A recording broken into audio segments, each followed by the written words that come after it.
Hello everyone, welcome to my channel. আশা করি তোমরা সবাই খুব ভালো আছো। আজকে তোমাদের সাথে শিবরাত্রির একটা মেকআপ লুক ক্রিয়েট করে দেখাবো, যেটা তোমরা ইজিলি ক্রিয়েট করতে পারবে, খুব সহজ। তো চলো দেরি না করে শুরু করি। প্রথমেই অ্যাপ্লাই করব ময়শ্চারাইজার। আমি ইউজ করছি ডট অ্যান্ড কির এই ময়শ্চারাইজারটা। এরপরে একটু ঠোঁটের লিপ অয়েল ইউজ করে নিলাম, এটা সুইস বিউটির লিপ অয়েল। তারপরে সুইস বিউটিরই একটা আইব্রো প্যালেট দিয়ে আমি আইব্রোটা খুব ভালোভাবে ফিল করে নেব। এরপরে আমি ইউজ করছি পন্সের বিবি ক্রিম। ফাউন্ডেশন আজকে আমি ইউজ করব না। বিবি ক্রিমটা আমি হাত দিয়ে খুব ভালোভাবে ব্লেন্ড করে নিচ্ছি। তোমরা চাইলে বিউটি ব্লেন্ডার দিয়েও ব্লেন্ড করতে পারো। এরপর কনসিলার অ্যাপ্লাই করব। ইনসাইটের এই কনসিলারটা ইউজ করছি। এই স্টেপটা পুরোপুরি অপশনাল, তোমাদের চোখের নিচে পিগমেন্টেশন থাকলে তোমরা কনসিলার অ্যাপ্লাই করতে পারো।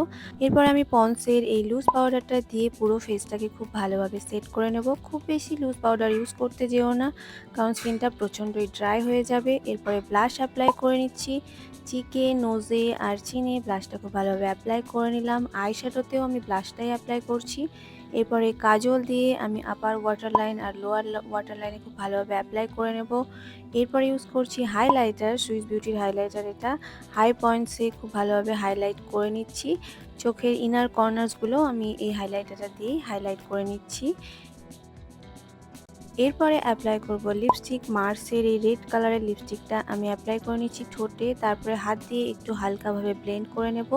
এরপরে অ্যাপ্লাই করছি মাস্কারা। মার্সের এই মাস্কারাটা দিয়ে আপার ল্যাশ আর লোয়ার ল্যাশগুলো খুব ভালোভাবে কোট করে নেব। তারপরে সেটিং স্প্রে দিয়ে নিলেই আমার মেকআপটা কমপ্লিট। সো দেখতেই পেলে কতটা ইজি ছিল মেকআপটা, আর খুব সহজে খুব তাড়াতাড়ি তোমরা মেকআপটা ক্রিয়েট করতে পারবে। তো চলো আজকে এই পর্যন্তই। সবাই অনেক ভালো থেকো, সুস্থ থেকো। দেখা হচ্ছে পরের ভিডিওতে।